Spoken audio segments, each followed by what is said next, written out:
This is Dance Studio 411, where we answer your real-life questions about your toughest studio life predicaments. Parent problems, teacher turnover, student challenges, policy dilemmas, and so much more. Let's talk about what's keeping you awake at night and what you can do about it.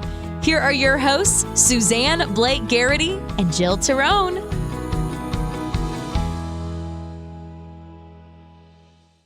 Hi, everybody. Welcome to this episode of the Dance Studio 411 podcast. I'm Jill Tirone, and I'm thrilled to be here with Cathy Graziano from National Dance Foundation today.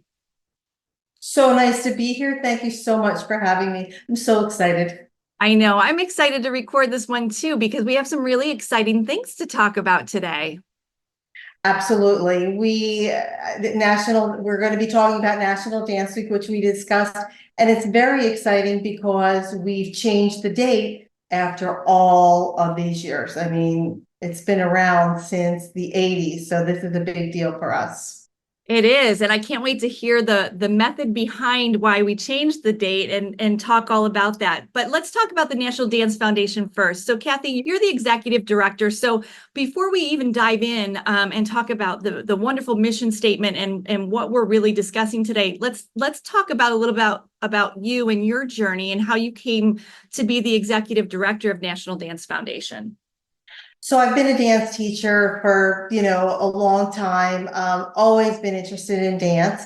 And then I started working as doing some sales for UDMA. And it had me working at the UDMA show in New Jersey. So UDMA actually started National Dance Week back in 1981. All those dance companies, costume companies, some which we loved are not even here anymore. So they wanted to get back to the community and they started up this foundation. It didn't become a 501c3 until 2011.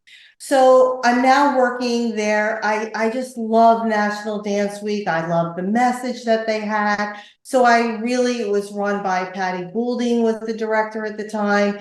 So I really just kind of was helping out until she needed to retire. And they asked me if I wanted to do it, which of course I was so excited. It's really a labor of love for any of those who've ever truly run a nonprofit. We were able to stand on our own feet like I said, in 2011 and become a 501c3. So we were then officially National Dance Week Foundation, which is quite a big mouthful. So we just figured, well, let's just make it a little bit easier. And that's why we refer to ourselves as National Dance Foundation. And that's kind of how I got started, just my love of dance and wanting to be able to take it from, since we're now a nonprofit, take it from not just 1 week, which we still is the highlight of our foundation, but not just 1 week, but dance now. I mean, from yourself, it's just evolved so much. There's so much more for kids and students and studios to get involved in that we really try to add more activities. The first activity we added was our anti-bullying in October to celebrate Anti-Bullying Month. So that's kind of how the foundations kind of started rolling along. That's great. And let's just go back to reiterate the mission of the foundation. And I have it here: to expose and introduce as many people as possible to the enjoyment and the benefits of dance through promoting dance in schools, expanding community awareness, and increasing professional development. And I know that really rings true to your heart, Cathy. So can you expand just a little bit about that? And then we'll dive right into National Dance Week and how our studio listeners can get involved with that. Absolutely. It's so important. And that's the one thing, it's almost like educating somebody on what a foundation is. A foundation is just a hub and a home to promote good works per se. And in our case, it's all about dance. Anything about dance. It's for the person who is the professional dancer to your favorite student who only takes 1 hour a week, never misses class, and is there for 9 years till they graduate. So that foundation is really to give that strength. And that's when we promote it with our tagline added on to that: kindness, inclusion, and community. Let's make a stand. Let's join together. Dance has always been cutting edge and very positive. Let's make it for everyone. Let's make it kind. Let's have that safe place. So that's where that development comes in. We're never selling anything. We're not an educational or a platform for them dancers to get involved in activities and take those activities out into the community. I love that. And that's a great segue into talking about the actual National Dance Week now, which is going to run October 4th through the 13th this year. So let's talk about— So radical. I know, it's a big thing because, like you mentioned, I mean, this has been around and you've been doing this for so many years, but now we're switching into the October part of the season. So let's talk about National Dance Week specifically, the change into October, and then how we can start to get our studios involved in this great week to celebrate dance. Sure. And thank you for giving me this opportunity to really talk about it, because it is such a momentous change. It's interesting because the dance world has changed tremendously. So we've heard everybody back when we used to do it in April, and throughout the years, that was it. You know, you did recitals. You know, maybe you went out and performed in the community for holidays. So April seemed to be a fine time. They were celebrating a French ballet teacher. So it worked well. Today, dance studios are competing. There's more activities. Pictures, taking pictures seems to become a big deal. April is no longer, you know, the quiet time of the dance year. So we listened to what everybody said and we switched it to October, because now it turns into not just a celebration of dance, but a great way to celebrate the new dance season. I mean, that's the best way we can put it. Get that kicked into a new start. Bring a friend to class day, dance, teach the shout out, talk about kindness, inclusion, and community. So we kind of shifted gears a little bit to that, you know, party time to that celebrate time. I love that. I think October is the perfect time for this, to be honest with you. Like you said, April seems to get so busy and it goes so fast with the end of the season and the end of the school year. And October, we're gearing up, we're raring to go and ready to go. So let's talk about some of the ways that the studios can help incorporate National Dance Week into their lesson plans or into their studio. You talked about inclusion and celebration. What are some of the specific things that we like to encourage them to do during National Dance Week? Sure. We talk about it a lot, of letting the studios use National Dance Foundation / National Dance Week to grow, because sometimes people will take a little bit more interest in you, not just because you're promoting your business, which every studio would like to do, but you're promoting something bigger than you, National Dance Week, something to celebrate the benefits of dance. So this is a great time. You're looking to increase enrollment. Bring a friend to class day. We have our National Dance Foundation, our NDF Dance Mob and Shout Out, which we perform at the NBA games, which are designed to be fun, to be easy. We dance for kindness. We dance for inclusion. I mean, the cheer, the shout out is maybe 30 seconds long, but it's something that kids could take. It's something that they hear and they repeat about the positiveness of dance.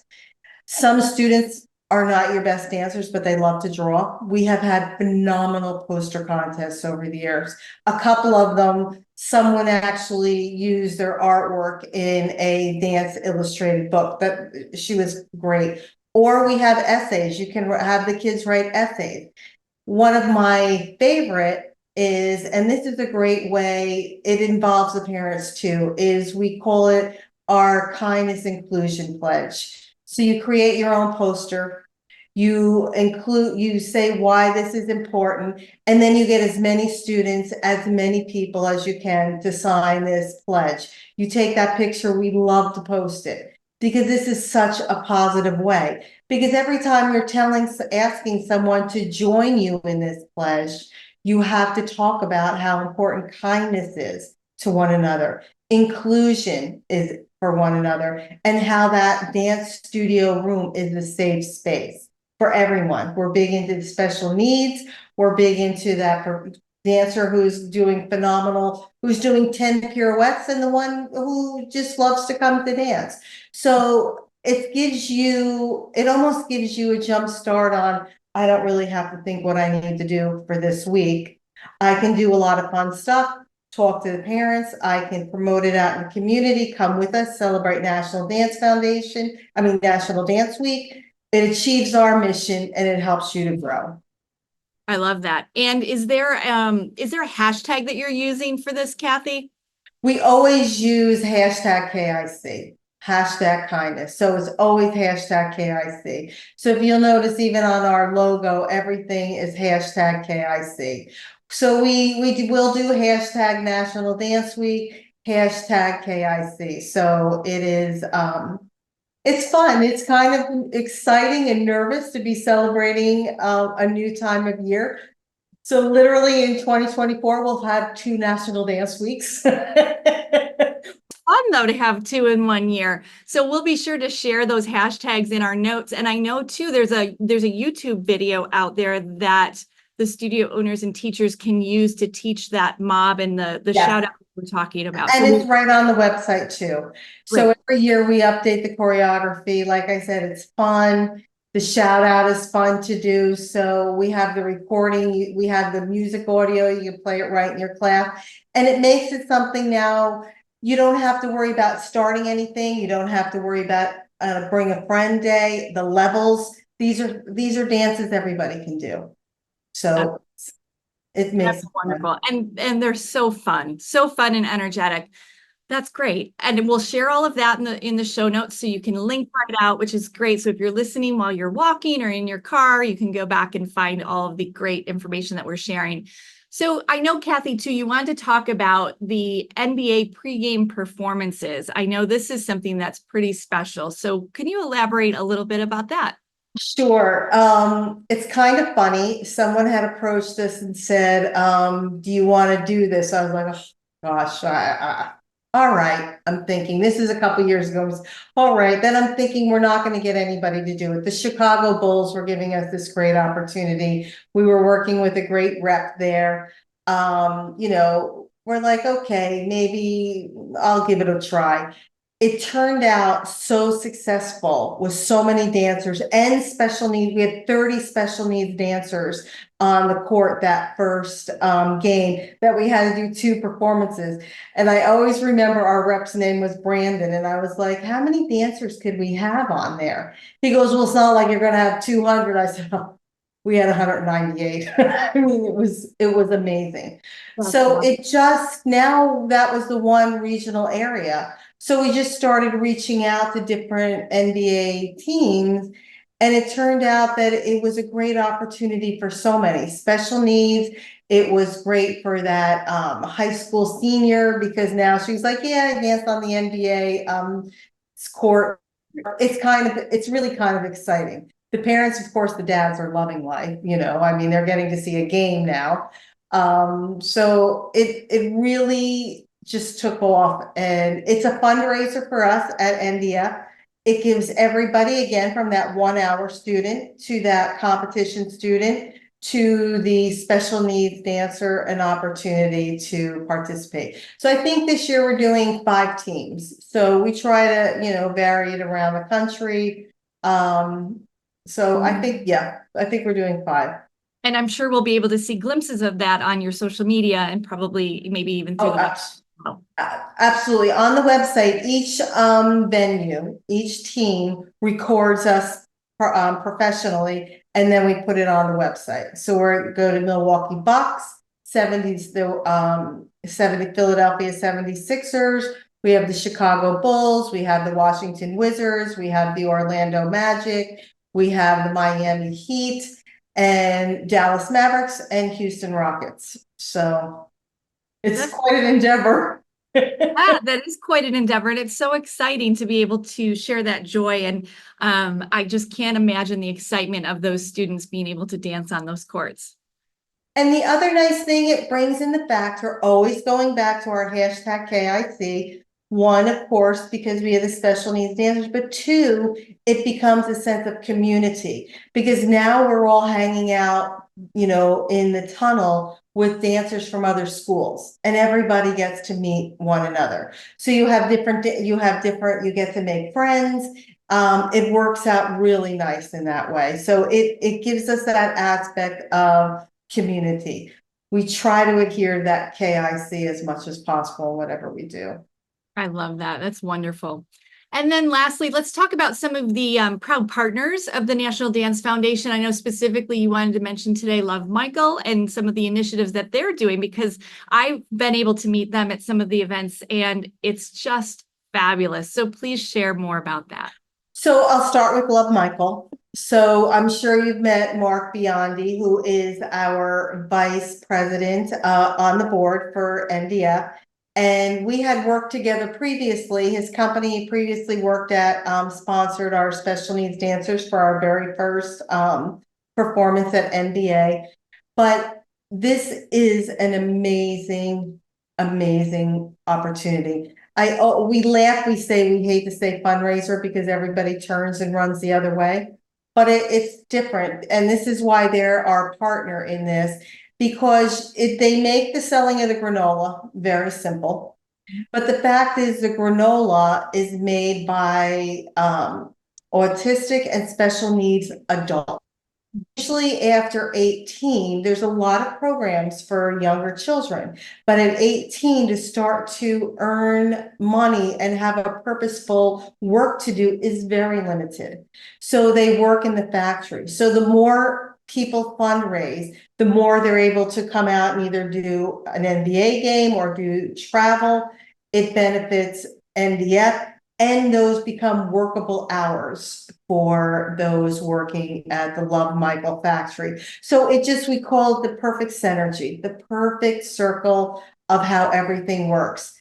Because now for the kids that are fundraising, now they have to understand who's the company that they're fundraising for. So now this becomes, it's just an education. So they just didn't know. You don't think about, well, what do you do at 19, 20, 21? Where are these jobs? Now they see that they're having an active part in supporting a very important community. Again, inclusion, community, and it's a kindness that we all work together. It really is. And I know too, the granola is fabulous. Oh my gosh, it's so I like the chocolate one, my favorite. It's a little addicting, isn't it? It is. It's so good. And I know too, my daughter has food allergies. I was able to actually bring a sample home for her from one of the events and she enjoyed it very much. So that's another great bonus too. So me too. Cathy, what else can you share with us before we wrap up for today on this podcast? I like I said, if you're just tuning in or you're listening to the end, it's great. We're going to have all the links that we've just talked about in the show notes, so you can link out and go to learn more about National Dance Week, find all of the great choreography that's out there, and learn more about the partners like Luv Michael. Anything else you'd like to share and encourage the studios to get involved to have their students really enjoy National Dance Week this year? I encourage them to become proud partners, to take the lead in their community. There's many benefits which they'll see on the website. We're running a special proud partner reel contest to see about having fun in the dance studio for National Dance Week. But to really stand out, students, we are able to become student ambassadors, and we're able to provide, because we are a 501c3, we're able to provide hours for community service, which we know so many kids need today for colleges. So if you're a dancer, we've got many dance opportunities for that. So that's also good. That's wonderful. I didn't think about the hours because I know so many of the schools, I think it's a requirement now for graduation. It's not even an option. It's a basic correct what they need. So that's fantastic. Like Honor Society, a lot of them. So, so these are all dance related activities. So, which is perfect if you have that love of dance. So It is. So, Cathy Graziano, thank you so much for being here today and sharing with our listeners all the amazing work that the National Dance Foundation is doing, and the joy that you bring and the sense of kindness, inclusion, and community is wonderful. So we're going to spread that love here on this podcast, and we're going to spread it out, and hopefully everybody can participate in some way this October, but not only just in October, but through the entire year. Thank you so much for this opportunity. I truly appreciate it. My pleasure.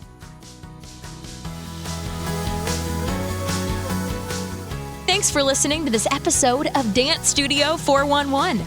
Visit us online at dancestudio411.com for more great resources and to submit a question for a future episode. Our number one goal is to help you build a successful dance studio business and keep your passion for dance alive.